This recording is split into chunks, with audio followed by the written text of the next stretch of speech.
All right, welcome to Halitics. Finally, I think we're going now. It took me a little bit of time. I don't know what the heck. Windows or OBS or Restream, somebody is messing with me. It's probably me. People always say, oh, this computer did this or the computer, and I'm like, no, you did it. But I can't for the life of me figure this out pretty much every day. Not every day. Most days I come upstairs, I click the start streaming, and the damn thing is streaming, and it's going right out there. But every now and then it doesn't, and I had to reset the key twice.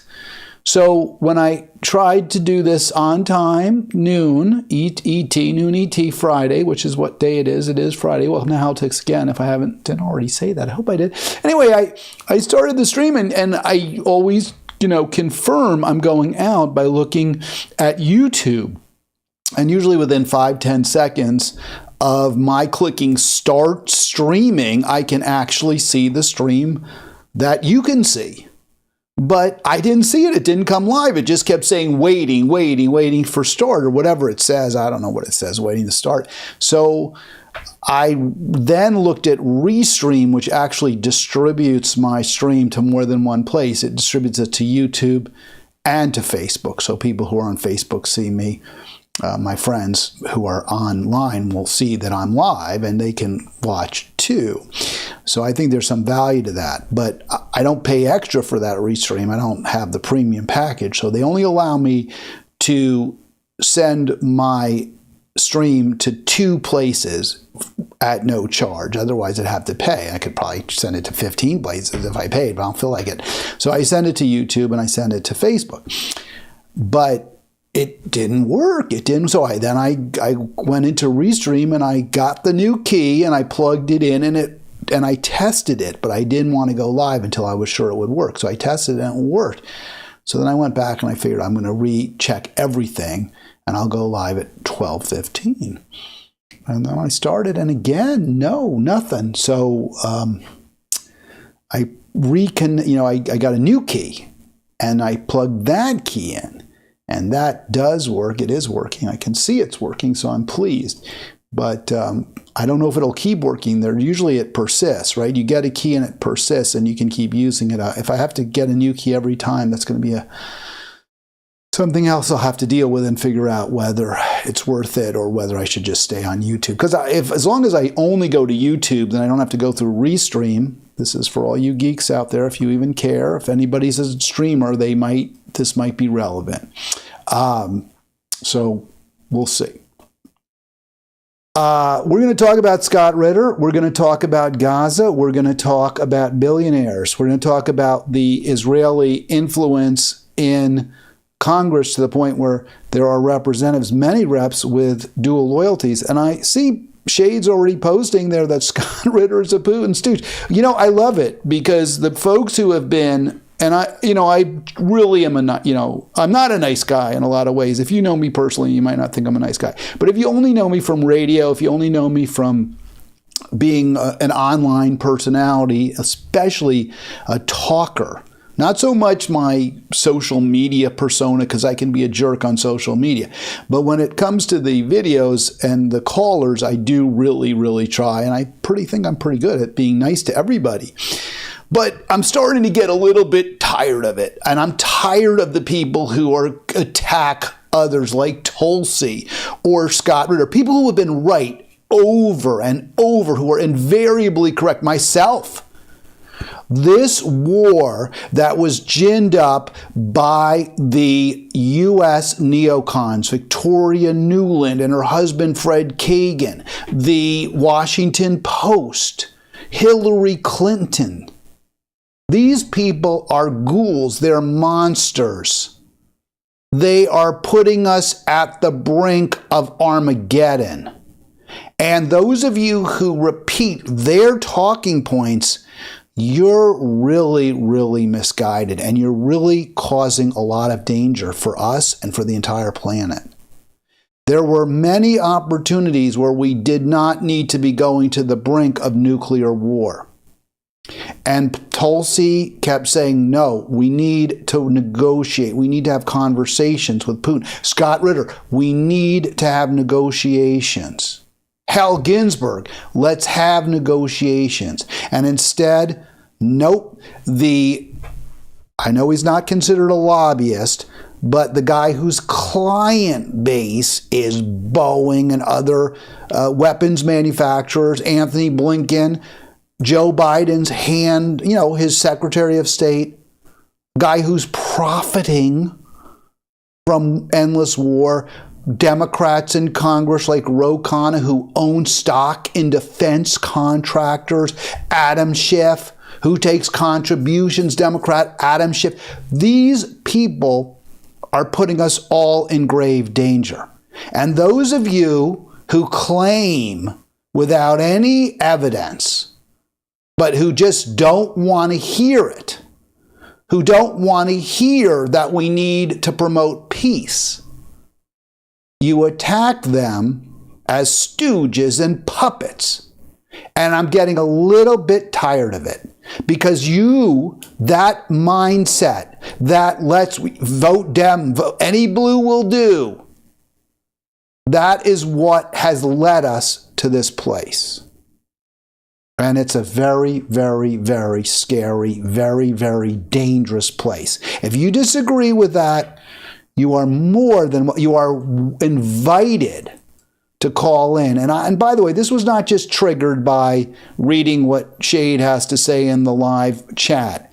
I was thinking about this when I posted earlier this week in Facebook that we need to ratchet down the tensions with Russia. And I was immediately attacked online for that as well.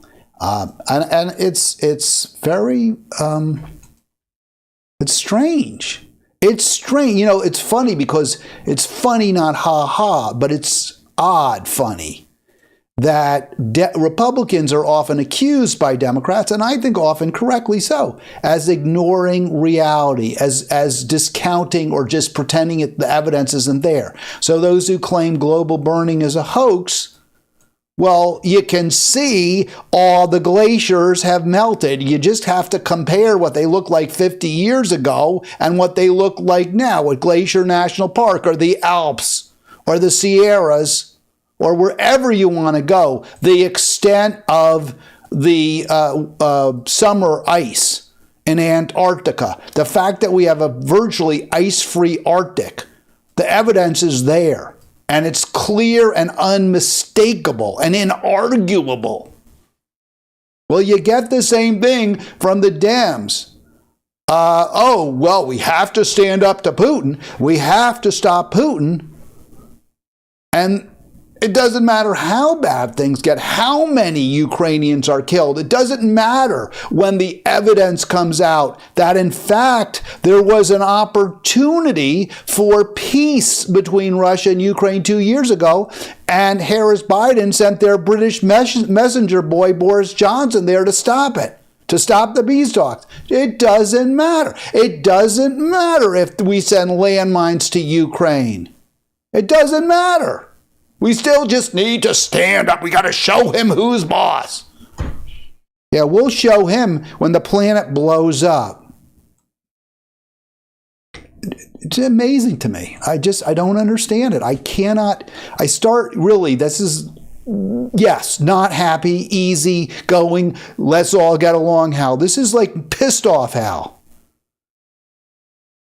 Gaza death toll over 44,600. That's what the Israelis and the U.S. government, the Democratic administration, has done.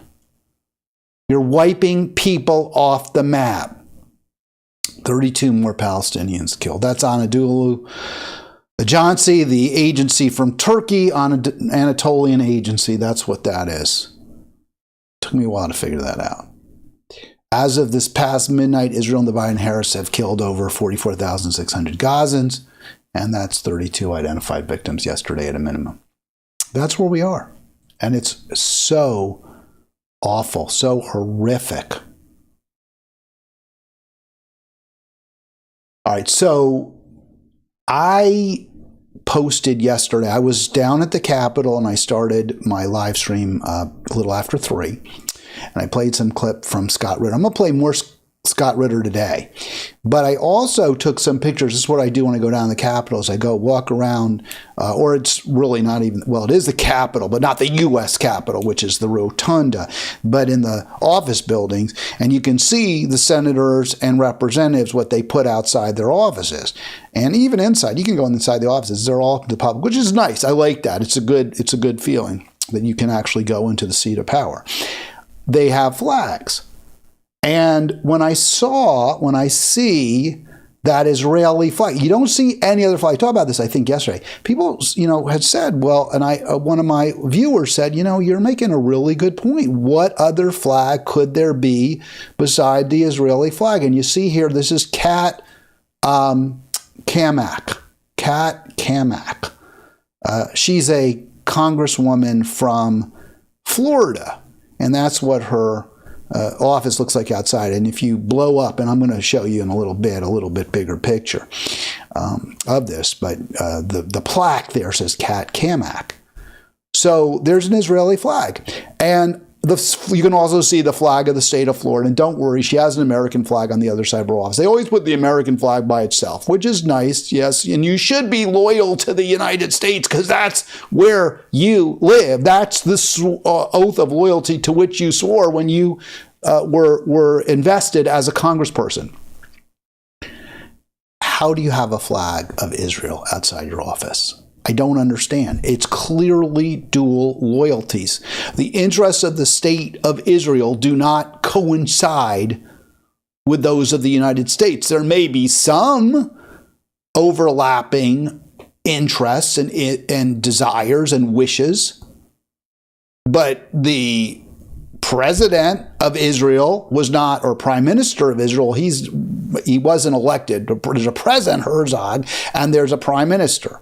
They were not elected by the people of the United States. They were not selected, if it's the prime minister, by a vote of the representatives of the United States, right? Because if you're a prime minister, then it's the representatives, the Likud, or whatever there's the Likud party, but the Knesset.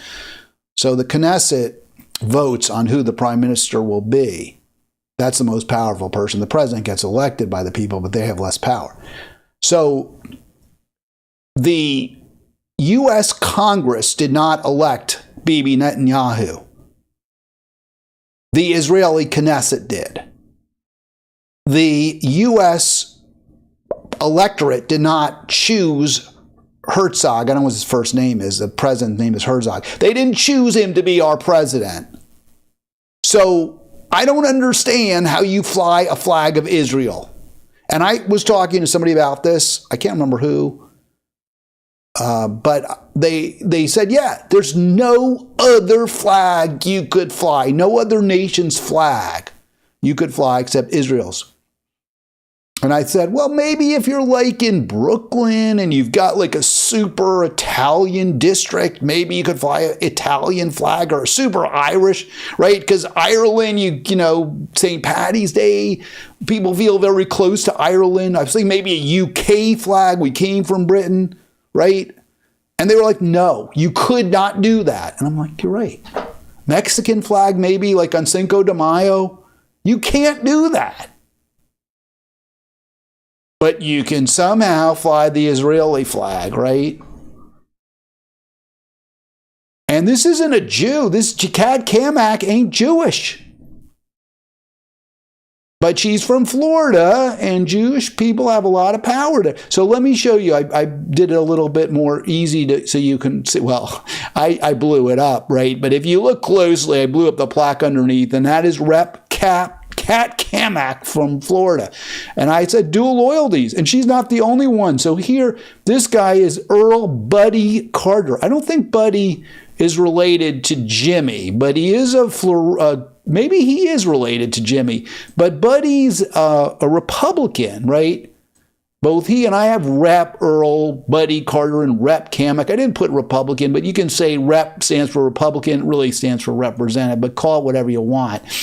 And at least to give Buddy a little bit of a out, he doesn't actually have the flag there. These were the only, I didn't see that many reps' offices yesterday.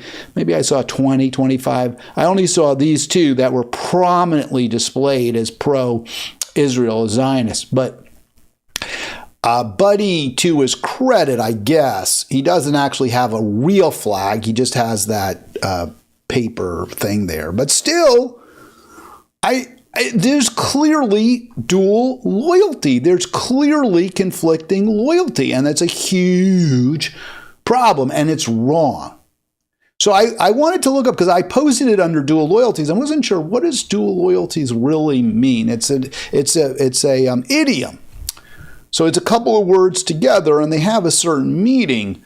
You know, you could say conflicted loyalty, conflict of interest, what have you. So I looked it up because, and by the way, some of you really love the AI. I really hate it. It's just aggregates a lot of stuff, and it doesn't express what you believe. It expresses what you aggregated.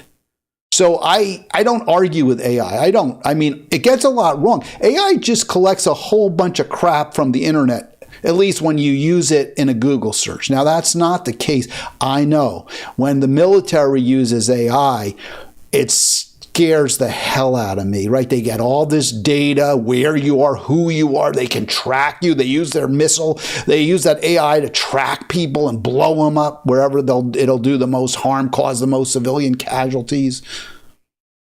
So that's a terrifying use of AI. But when people use AI just for search engines, it drives me crazy because it just collects data. You don't know whether the information that the AI collects for you, if it's real, if it's misinformation. And also, it just is like vomited up a whole bunch of disparate facts that may or may not be completely pertinent to the question you're asking. So I don't like it. I don't respond to it. But in this case, I thought, okay, I'll use it because it kind of goes with where exactly where I was. So I was like, well, what does dual loyalty mean? And it was fascinating. I can't believe this came up. I did not expect this at all, but it certainly was germane to the conversation. So let's see if we can, oh my God, I got to get this thing to fill up the whole page, and it's, So apparently dual loyalties is a term that at least some professional Jewish victims use to claim that they're being targeted, that they're the victim of, there's anti-Semitism out there. I didn't know this. I never knew that dual loyalty was specifically used by professional Jewish victims. But let's go. I gave you the whole thing here. In healthcare, it's when and we've seen this, right? We saw this in United Healthcare, when the professional has conflicting duties to both their patient and their employer or insurer, which is really awful. But we see that all the time, where the doctor's told, yeah, you can only spend 5 minutes with this patient, no matter how much you may need to speak to them to find out what their symptoms are, when they first arose, when their stomach first began to hurt, whether it's certain foods that they eat that cause the pain, or whether it's a certain time of day. No, you get 5 minutes and then you better give a diagnosis. And also, by the way, if that diagnosis is that they're going to need further expensive tests, well, we may stop providing you with payments because you're causing us a lot of expenses. So that's dual loyalty in healthcare. That's the healthcare system we have, the for-profit, soulless, evil system that the Democrats and the Republicans are fully in support of. So that's our healthcare. In anti-Semitism, I didn't even know this was going to come up, but I was fascinated because I use the term dual. I probably knew this in the back of my head somehow, subconsciously, is an anti-Semitic trope that has been used to accuse Jews of being more loyal to Israel or to other Jews than to their own country. Now, is it an anti-Semitic trope if it's true? Because you see those flags that Rep. Buddy and Rep. Kamak put outside their offices, and I understand Buddy didn't really have a flag, but he had like an image of the flag. that is being, if not more loyal to Israel than to their own country, the United States. It's damn close, right? It's really, really, really close. She's got that flag right there, right next to the American flag with black and white and red instead of blue and red and white, blue, red, white, and blue. So I don't know. It's not, she's saying, I'm not saying Kamek there is putting Israel ahead of the United States, but she's putting them on the same level. That seems kind of dual. And why is she doing that? She's not Jewish. Buddy Carter ain't Jewish. Why are they doing this? It can't be anti-Semitic because they're not even Jewish. But you know what it is? It's the Zionist lobby. It's the ADL. It's the AIPAC. And those are Jewish people. And they're lobbying and they're pressuring them and they're saying, hey, put that flag. You got a lot of Jewish constituents. You got a bunch of old retirees down there and they're pretty rich, right? They got a couple $3 million, $5 million after they sold their business that they worked at for 40 years. And they sold their business and now they got money and they give it to people that we tell them to give it to and they don't give it to people we tell them not to give it to. So if you want us to have positive media attention for you, Kamek, and if you want us to put your name in bold in our newsletters, then put that flag. We'd love it if you put that flag outside your office. Is that dual loyalty? Am I being anti-Semitic to say that? I don't think so. I think that's just the way it is. And it ain't a good way. It ain't a good way at all. Ari, Syria is now the biggest and it's really bad there too. And also, thank you, that's also the Democratic Party's fault to a very significant degree. Both parties, right? The biggest factor there was destroying Iraq so that Iran and Syria could join together. Also, you create the terrorist Al-Qaeda organization, which is teaming up with our allies, the moderate, in quotes, Syrian rebels. This is a terrifying situation. The Middle East is imploding. You can't blame that on Trump. I know how much of you, those of you with Trump derangement syndrome would like to. You can't blame Trump for that. Okay. Just want to respond to Shade real quick also. By the way, 240-242-5646 if you want to give me a call. That's the best. I much prefer calls to responding to people on in the chat, but I will respond to you in the chat if you do, because that's what this is about. It's a free-for-all, it's a dialogue, it's a conversation. So you are projecting who is spewing others' talking points. Ritter and you are spewing Putin's viewpoint. Putin is a murderous thug. Appeasement only kicks can down the road, making him even more dangerous. Okay, this, again, really, really, really frustrating. Really a load of, first of all, you're going to say Putin's a murderous thug, but our closest ally, Bibi, isn't. We're not murderous thugs. We're behind the complete eradication, the genocide in Israel. Aren't we the murderous thugs? And given that fact, do we have any moral standing whatsoever to promote endless proxy war with Russia? We're also fighting Russia in Syria. Russia's backing Syria, and with good reason. They don't want the United States, or they don't want the entire, really what they don't want is the Middle East to implode into a complete terrorist training zone the way we created one in Libya. So there it is, 240-242-5646. 240-242-5646. All right, let's move on. The war, the situation, I agree with you, Ari. It's really, really bad in Syria. I'm not sure, and that's part and parcel of our proxy war with Russia. Absolutely. But it's scary, scary, scary stuff. This is from The Independent, just came out today. Ukraine-Russia war latest. So I guess this is what somebody told me I was talking to. And I don't out people who tell me things. They come on the program. I'm happy to talk to them. But otherwise, Biden's going out with a bang. So people, loyal Democrats said this to me. People who said you have to vote for Harris. You can't not vote for Harris. Trump is that scary, that awful, that bad. And they're saying, yeah, this is really bad what Biden's doing. Maybe he wants to go out with a bang, right? U.S. plans avalanche of Kiev military aid as Putin's forces to use any means to win. Committed to delivering hundreds of thousands of artillery rounds, thousands of rockets, and hundreds of armored vehicles by mid-January.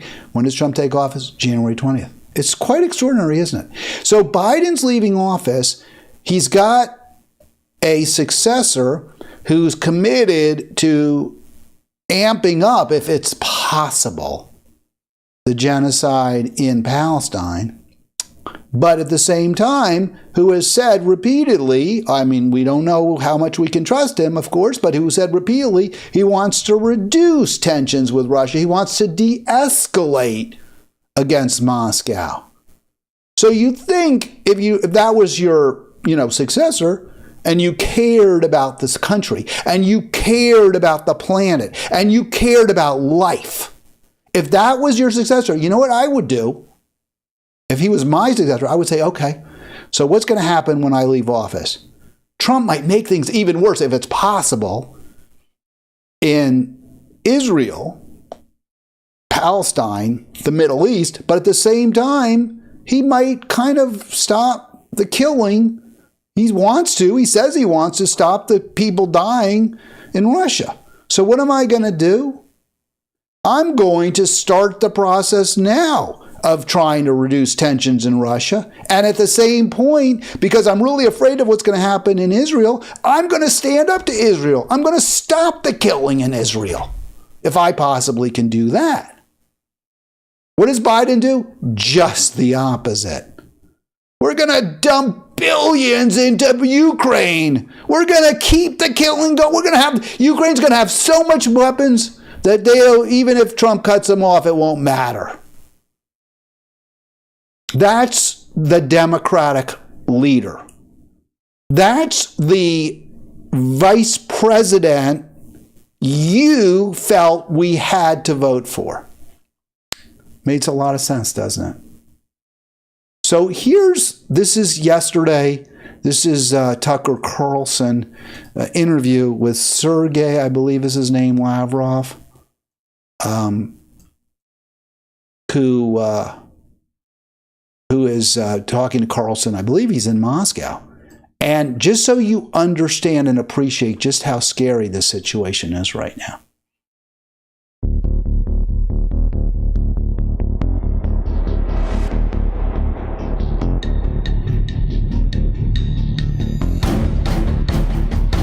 All right, let me stop it there. I just want to make a point because we'll hear them. They're playing the scary music. So Shade saying in the chat, I am upset by Gaza too. Don't put words in my mouth. I didn't say you weren't upset about Gaza. I if I did, I totally misspoke. I get you're upset about Gaza. That's not my point.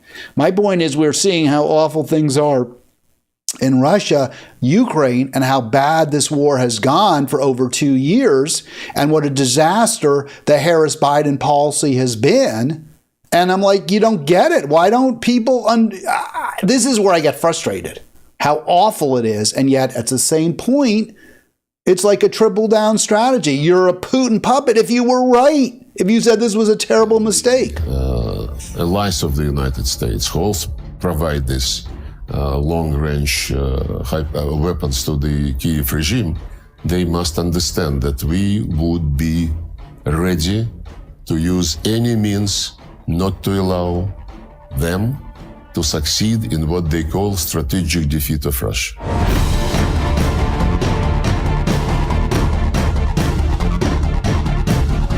So the message which we wanted to sell by testing in real action this hypersonic system is that we will be ready to do anything to defend our legitimate interest.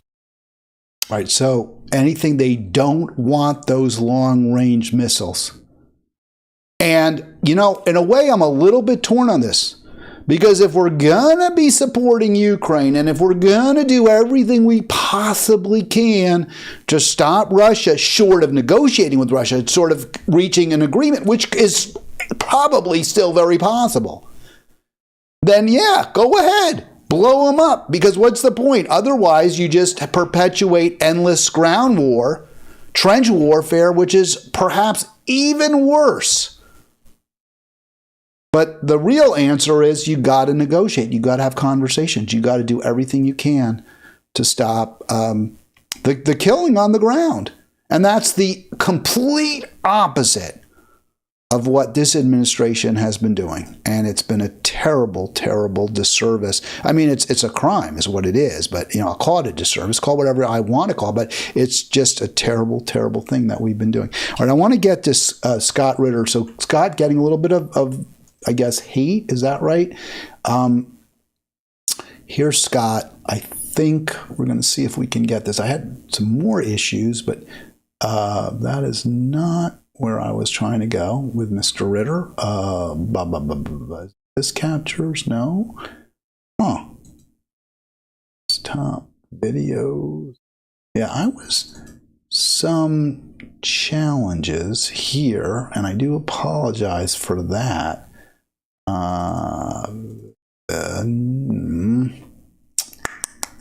Let's see if we can figure this out one more time, because I had to do some editing because it wasn't loud enough. That was a real problem, is it wasn't loud enough. And I wanted to make sure we got loud audio here, but now I'm not seeing my video, which I'm not at all happy about. So we may just have to 86 it. Yeah, where is, I did all this editing, and of course now, frustrating to say the least. All right, well, I'll play the old video that I had, and the problem with this is the audio just isn't that loud, and I should have Ritter in here. Desktop, Ritter amped up. There we go. Okay, folks, I did find it. I shouldn't have been so hard to find, but apparently, well, it was. Get rid of my deck muted, and we're going to show you the video. Ritter amped up. Control F, Control now. Start to playing it. Cut my blood, my veins, I bleed disarmament, I bleed arms control. This is what I do. I wake up every morning thinking about it, and if you ask my wife, she said, yes, he is that bad of a me. That's all I focus on, is how to stop a nuclear war, how to get arms control back into play. And it's frustrating because today we don't do arms control. It's not part of our lexicon. The man who just won the national election, who's going to be president, he got us out of the treaty that I implemented. I'm bitter. And the missile that was fired by Russia. So I think you can hear it. I boosted that audio as loud as I possibly could. And what he's saying there, it's not all, this is not by any means, let me be real clear, this is not by any means pro-Trump. Ritter is saying he's bitter that Trump pulled out of a treaty that he had negotiated, that Ritter says he negotiated. And I want to be real clear. Look, you know, Ritter's an interesting character. He's gotten a lot right, but he's a self-promoter. I don't always trust him. I really don't. I think there's a, yeah, I mean, like everyone else, you can only trust him as far as you can throw him. But that said, he is on the right side. He's fighting hard to stop a nuclear war. And he said that's exactly what he's trying to do. And he is clearly trying to do it. And he's explaining the problem. And he's making the point, Trump ain't great either. Trump pulled out of a nuclear non-proliferation deal that Ritter helped put together. And he says that's the weapons that we're sending over, or that Russia sent, because Russia sent missile back at us, that hypersonic missile. He's saying that wouldn't have happened if Trump hadn't pulled out of the deal. So he's being fair. He's pointing out both sides' faults. The Russian missile is a missile that was banned by that treaty. Had we had the treaty in place, that missile would not exist. This is the reality. If we have a nuclear war, and I am convinced that if we don't find a way to create conditions to prevent a nuclear war, we will have a nuclear war. The leading weapons used by the Russians will be the Russian missile on nuclear wars.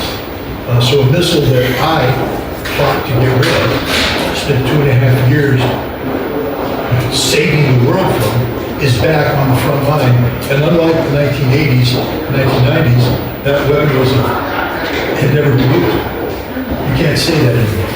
A strategic weapon has been used by a nuclear armed power in combat. This is a major escalation that this body is not aware of. There's some that are there.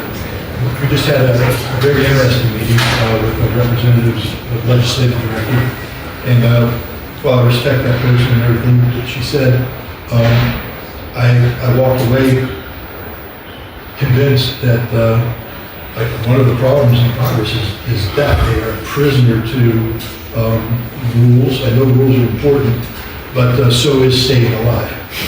Maybe you have better luck stopping the genocide in Gaza if Congress spent more time and focus on doing the right thing instead of doing the right thing procedure. But we are in a situation here where we don't have much time to stop a nuclear war, and yet it seems that Congress is paralyzed by this self-administered inertia where they just don't do anything. I hated her saying we only have 4 weeks left. 4 weeks to save the world? 2 weeks to save the world? That's forever. 2 weeks to save the world.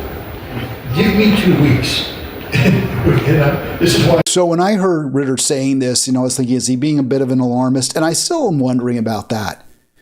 But if you heard, this was yesterday that Ritter said this, and he's talking about how he was in some congressperson's office, I don't know whose, and they were saying, we don't have a lot of time, Trump's going to be taking office, there's not a lot we can do to stop the transfer of all the weapons and the money to Ukraine. We can't really do much. We can't really, do we even have time to send a letter or register disapproval with Biden for authorizing the long-range missile strikes? Because that's what Ritter's main focus is, those long-range missile strikes. He's against it. He wants it to stop. And of course he's right.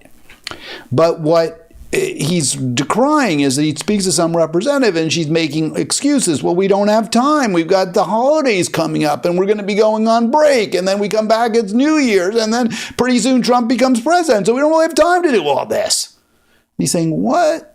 You don't have time to save the world? That's what he's decrying. And understandably so. Now, again, is he being an alarmist? You wonder. I worry. I mean, better you worry too much than you don't worry enough. But after you heard what Lavrov said, hey, we're going to do everything to win this thing. We are not going to let the U.S. stop us, which is what the U.S. is trying to do. Now, of course, what the U.S. should be trying to do is broker a peace deal which everyone can live with rather than endless war, which we all die from. But that clearly, unquestionably, is the last. Peace is the last thing on the Harris-Biden mind. I'm doing what I'm doing because we have time. And this is, I guess, the message I want to put out there. Don't give up. As she was talking, I'm a Marine, so I deal with visuals because, we don't like words with a lot of syllables and things like that. So I refer to movies oftentimes. As a way of doing an analogy of trying to get across. Are you familiar with the movie The Perfect Storm? Oh, yes. We're talking about the little fishing boat out there, and the three storms come in, the big wave flips it over. He's talking here. I'll just talk over him because it's hard to understand A and B. It's not really that pertinent. But what he's talking about is the movie A Perfect Storm and how they, the ship goes down, the Clooney ship, but the one guy, Marky Mark, survives, pops up, and then it turns out, you think he's going to live, and then the camera pulls back and he's in an endless expanse of ocean with virtually no hope whatsoever. And what Ritter is saying is, even so, even if you're in an endless expanse of ocean and there's no ships on the horizon and everywhere you look is just water, water, water, you still keep treading, you still keep doing what you can to keep staying alive, because maybe, just maybe, at some point a ship will come and save you. And he's saying we have to do the same. We have to just keep pushing and pushing and pushing these Congress members to stop, if they possibly can, Biden's authorization to rescind, to urge him to rescind that authorization to launch those long-range missiles. And he's just saying that is the worst possible thing Biden could have done. So take it for what it's worth. But again, this is a guy who was right, who's been right over and over and over again, who said they don't have weapons of mass, who said we shouldn't be going to war with Iraq. They don't have weapons of mass destruction. And he was right.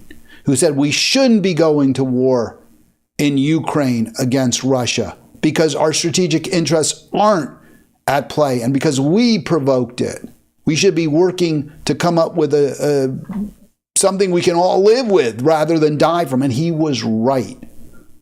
So Scott Ritter may or may not be a grandstander. He may or may not overstate the risks, but he has been right. And the people who attack him and criticize him and insult him, they have been wrong. Just like those attacking Tulsi. Just like Hillary Clinton. Tulsi's a Russian asset. Well, Hillary, you're the one who was completely wrong about Iraq. You're the one who's completely wrong about Israel, Gaza. You're the one who's completely wrong about Russia. So I don't think you should be going after Tulsi Gabbard. And that's exactly the same with AOC. These are people who, Elizabeth Warren, who have, whatever their strengths have been, on occasion criticizing the Democrat Party. When it comes to elections, they're any blue will do. And that attitude has led us to this brink, to this war, or just about. All right, billionaires. Let's move on to billionaires. Just how bad are those billionaires? Well, according to Michael Bloomberg, they're not bad at all. They've earned what they've earned everything they've got, and they should be praised and lauded. So let's hear what he tells what Mr. See if I can find this. Yeah, now I'm in the wrong place again. I think I may have figured out where I have to be. Let's see if we can. Yes, finally. My gosh, it's been so tough because stupid Windows 11 drives me crazy. Can't take it anymore. Featured videos, Bloomberg, here we go. Less than a 1% increase in his or her income. That's wrong. Mayor Bloomberg, should you exist? I can't speak for all billionaires. All I know is I've been very lucky, made a lot of money, and I'm giving it all away to make this country better. And a good chunk of it goes to the Democratic Party as well. Is it too much? Have you earned too much money? Has it been an obscene amount of... Should you have earned that much money? Yes. I worked very hard for it, and I'm giving it away. All right. Thank you. Hallie. All right, so that is such a misleading, misrepresentative question by Chuck Todd. Should you have earned that much money? How would you respond? Of course he's going to say, oh, I worked so hard, I should have earned it. Well, lots of people work really hard, and they don't earn anywhere near a fraction of what you put in your pocket, Mike Bloomberg. But I'll say this. This is always my position. You got it. You got it all, from it's true. You built a very incredibly successful business. I remember when I would see those Bloomberg option, right, on your plane, right? You could listen to Bloomberg News on the airplane back in the 90s. And I was like, what the hell is Bloomberg News? And pretty soon it's huge. So he did work his ass off, and Bloomberg News, I guess, is pretty good and adds to the discussion. So, okay, you earned all that money. Fine. You earned it. Write yourself those paychecks. It's Bloomberg. Your name is the business. You write the checks for it. Write yourself huge paydays if you want. But we should be clawing back 95% of that money to pay for the needed government services that are the hallmark of a civilized society. That's the answer. So, of course, if you're going to ask a billionaire, did you earn it? Should you have earned it? What about your kids? Did they deserve it? Why don't you ask whether your children should inherit billions of dollars? That might be a better question, right? A fairer question. What did they do to get all of that? But again, I mean, it's the inequality. It's the fact that a few people put that much money in their pockets and keep it there. That's the real issue. And of course, Chuck Todd's never going to get there, right? Because who writes in checks? Who owns MSNBC? Billionaires. Of course, you do what your boss tells you. But let's give a little bit more specific. What is the danger? So this story really caught my eye. This guy, a billionaire, back in 2020, I think his name is Greg Lindbergh.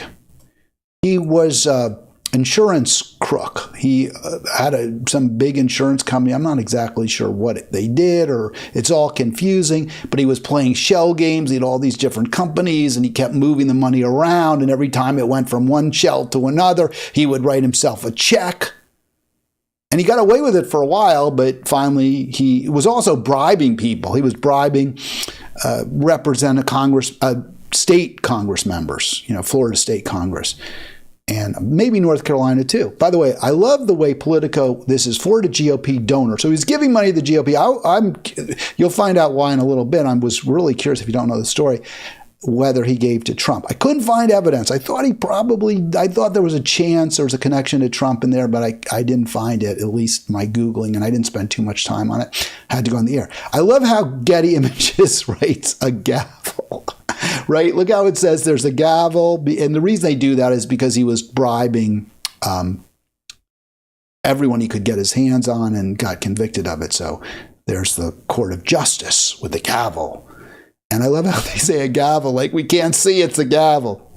Thank you, Getty Images. So this guy is convicted. And that was back in 2020, I believe, 2021. But he got out. And he just recently got convicted. This story. Yeah, this is from 2020. Okay, there you go. So the gavel comes out of this Politico story that was posted back in 2020. And here it is. Let's see if we can give you the whole picture. He's a major GOP donor on public corruption and bribery charges in a scheme to influence a North Carolina insurance commissioner. And one of the commissioners was actually convicted too. The one he successfully apparently influenced. Another commissioner who, I think they're all Republicans, was not part of the scheme, but he was approached by Lindbergh, and he went to the FBI. And so he was wired, and he got the goods on his fellow insurance commissioner and on this guy Lindbergh. Lindbergh back in the news. Bloomberg, we just talked about, we played Bloomberg. So Bloomberg's news doing a good job here, but you have to pay for everything. I don't pay for it, but I get an email. So this is from the email I got from Bloomberg. A disgraced, that's him, Greg Lindbergh, a disgraced insurance tycoon built a network of egg donors and surrogates. Several say he conned them and that U.S. fertility clinics helped. So I was curious because remember how Trump, well, we'll show it, but Trump was making a big deal that he wants to make IVF totally free, available to everyone who wants it. You want IVF? I love it. It's a great program. So was this something to do with this guy, Lindbergh, who did a lot of business with these fertile IVF clinics, and they apparently appreciated it? Was there some kind of hinky stuff? I don't know. I couldn't prove it. It just seemed like it just jumped out at me. This guy Lindbergh, what a piece of human garbage. Well, this is what Lindbergh tells us about him and about the woman one of the women that he took terrible advantage of. So this woman, Anya, she went into a fertility clinic for an appointment to have her eggs retrieved. This is brand new. This is a brand new breaking story. This isn't, let me see if I can get my whole head in so you're not seeing me getting sort of cut off. Breaking news. So this guy Lindbergh, and I was like, wait a second, isn't he in jail? He was convicted of insurance fraud back in 2020. So why is he out? Did he serve his term? He got 7 years. It wasn't that. The charges were ultimately thrown out for some sort of, I don't know, on appeal.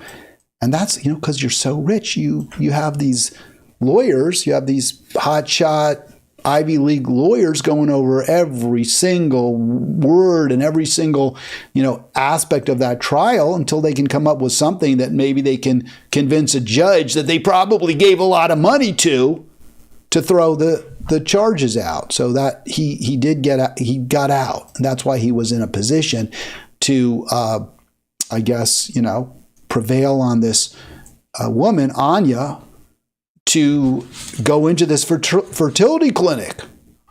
She's going to have her eggs harvested. She's a Kazakhstanian. She's a model and an actress.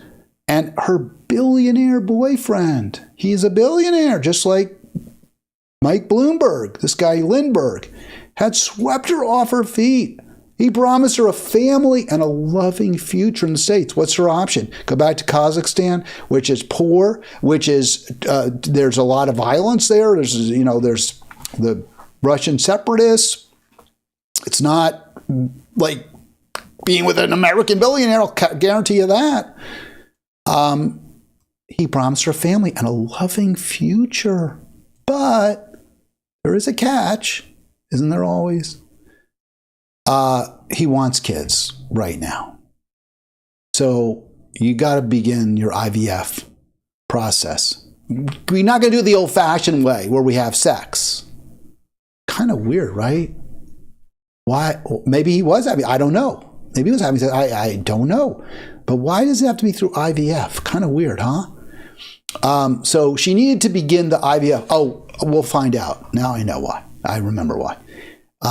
If fertilization was successful, a surrogate will carry the. You don't even have to get pregnant. But if not, sorry, no dice. I'm going to find somebody else. I'm a billionaire. Plenty of aspiring models and actresses who would be very happy to give up their career to marry me and have my baby through in vitro fertilization. It's incredible how much power these people have. And it's why also they don't want an end to poverty. It's why they're not fighting for a world where everyone will have enough and no one has too much. It's not just that they have too much and they want to keep that. But if you have somebody who's desperate, whose options are very limited, who may have to return to a violent region, may face hunger, an unpleasant life. They say model. I hate to say it, but could that be like a term for, is that like a sex worker maybe? Because some models are sex workers. Is that what? I mean, the options that this woman had probably weren't very good, especially compared to some billionaire. who says, well, you got to harvest your eggs and let me harvest your eggs and we'll put them in a clinic. So this guy pushes her through that. And he had other conditions too. You got to use this one clinic.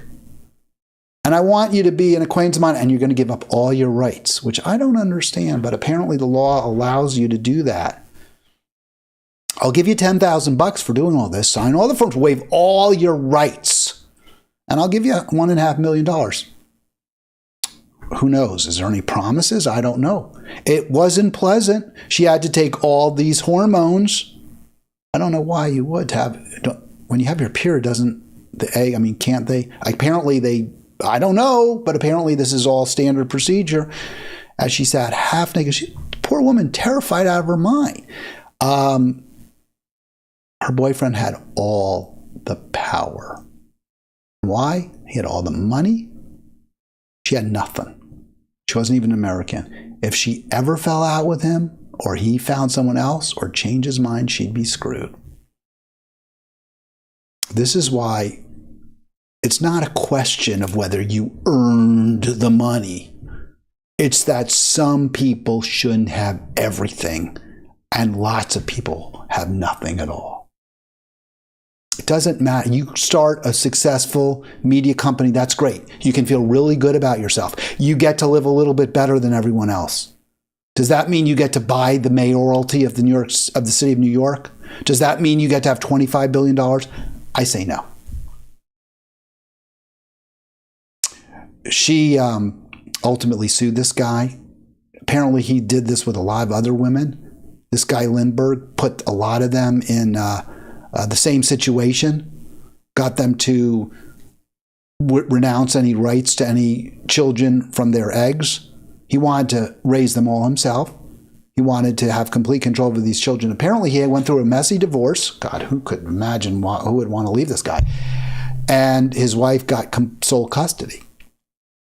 Or, full custody anyway. I don't know, full custody. Probably had some visitation rights. I don't know. And he didn't like that. So he's like, I'll have more kids, but I'll get to do everything. I'll have complete control, take away their mother's rights. That's why Billionaire, because the reason he had that ability, that power, is because he had so much. Others have nothing at all. Trump says he'll support free IVF treatments in a second term. So that's where I kind of was like, what's going on here? This guy's using IVF to kind of create an army of little billionaires that Musk is kind of the same way, right? Really weird stuff. These are weird people, strange. We got to move away from all this. Democrats are terrible. Republicans are terrible. It's all a nightmare. Let's finish off. I've got a story here. I'm well past the hour, but I'll keep going for a little longer because I wanted to play this. Crystal Ball and Cenk Uygur, I guess they're competition, although I'm sure they don't know I exist. But I thought this was a really interesting little it's not really going to be back and forth. It's going to be just pretty much all Crystal. And I thought what she had to say was pretty much spot on. I don't disagree with them. They're talking about that ad, right? The Trump ad about she's for they, them, Trump's for you. I thought it was kind of a joke ad when I first saw it. I was like, this is ridiculous. But then after I watched it a couple times and heard, closely rather than just watching a sports broadcast, I was like, oh yeah, that is effective, right? Because it was all about how Harris had said back in 2020, she believed that taxpayers, right, that they didn't phrase it that way, but of course that's how it's phrased in the ad, that prisoners should be afforded sex changes if they want them, and the ad was she's for they, them, Trump's for us. She wants your tax money to be used to pay for these programs, which many, if not most, Americans don't like. So here's the back and forth about it. And Crystal makes a really, really good point that's ultimately undermined by her policies, her statements in the past. Thank you. But I don't want us to live in non-reality. And non-reality is saying that ad didn't hurt us. when both sides said definitively, according to our internal numbers, it was fucking devastating. I don't know why they have to curse. I hate that. That's not the number one reason, as I said right. there. But I think the thing for me is you have to ask. Also, what's the deal with her hair? She's like, they did this so weird. Like there was someone came in with her coffee and interrupted, and then she starts, I guess getting her hair in the right spots. That's weird, man. That's weird. All right, here we go. Why did that ad hurt? Because why did that ad hurt? Because Bernie has the same position on transgender issues. Mm-hmm. But that ad would not work against Bernie. Mm-hmm. Okay. And the reason is because he actually, people are not going to be confused that Bernie Sanders' top priority is fighting against rich people, fighting for you. Yeah. They're not going to be confused about that. So you're right. If you're running a Kamala Harris, that ad's going to be a fucking problem for her because she doesn't. And again, I know some people do that. I'm like, really? Do you need? How does that help your case? These two have huge audiences, enormous subscriber bases. Go ahead and explain that to me. Their program, it ain't as good as mine. They're not as smart. I know. I told you I was in a pissed off mood. I'm mad about Ukraine. I'm mad that we're at the brink of thermonuclear war with Russia. I'm furious that we're completely behind and complicit in genocide and also heartbroken. So yeah, I'm in a bad mood right now. For anything. Yeah. And so people can be very easily convinced that she cares about a bunch of bullshit that I don't support and I don't care about. But if you have a candidate who has a story that can compete with the left populist story and narrative and credibility of actually fighting for those things, then you can carry some cultural issues that, may not be that popular. So you could do the Hassan strategy if you, and I agreed with him, and that's what I would have done. Yeah. All right. So, there was a little extra there at the end, which I didn't need, but she says, hey, Harris has no record. She's never done anything. She has no record of fighting for people. So no one believes her. So you can play that ad where Trump says she's for they, them, and Trump's for you because no one believes Kamala Harris is for you. She's never done anything for anybody. And of course, Crystal Ball is correct. But here's what I don't understand. Since you get it, Crystal, why'd you support Kamala? Why aren't you calling for people to embrace an alternative party, an emerging party? I mean, it beggars my understanding. You and Kyle, you and your husband were out there saying, oh, you completely ghosted Jill Stein. At no point did you say, maybe the genocide that she supports unwaveringly, the likelihood that she could embroil us in a nuclear war with Russia, the fact that she has no record of ever fighting for poor, struggling, and working people. Maybe we shouldn't support Kamala Harris for president. Maybe we should look in a different direction. How come that didn't occur to you, Crystal, when you just even said that the reason that ad hurt her is because nobody believes she's for them? Well, I mean, this is, again, they're captured by, they're Democratic captured. There's no question about it. And I said with AOC, I thought she had, the Stockholm Syndrome because she keeps defending Democrats. And you wonder, is she totally, and elites, has she been captured by, has she's starting to identify with her her prison guards. And I wonder if that's true with Crystal Ball, but I don't see that because she's got her own thing. Nobody's persecuting her. No one's going after her. Maybe she just didn't want to. She knew she would get attacked. She knew if you start talking about Jill Stein, you start talking about Dem abandon, then all your friends, the cocktail parties, the donor class, they're gonna destroy you if they possibly can. All right, last story. I want to give you this little bit of, I guess, positivity. So I saw this in Outside Magazine also when I'm in my emails, get all those emails, and I don't always unsubscribe. Sometimes they drive me crazy, but I get little valuable nuggets in them. And so this is from outside. Want to live longer? You better start moving all day long. This is exactly what I've always thought. It's not saying that I did any studies, but I've always believed this. I must have read it. It couldn't have just come to my mind. Yeah, walk. I'm very lucky for all sorts of reasons. One reason I'm lucky is because my wife is a great walker. She loves to walk. She's always, I don't know if she even loves it, but she just she takes me out pretty much every night, even when I don't want to, even when it's cold out. I'm wearing my ski suit to go out and take a walk for 2-3 miles every evening and during the day as well. So this is how you live longer. You know, nothing's guaranteed. You could get cancer. You could get run over by a bus.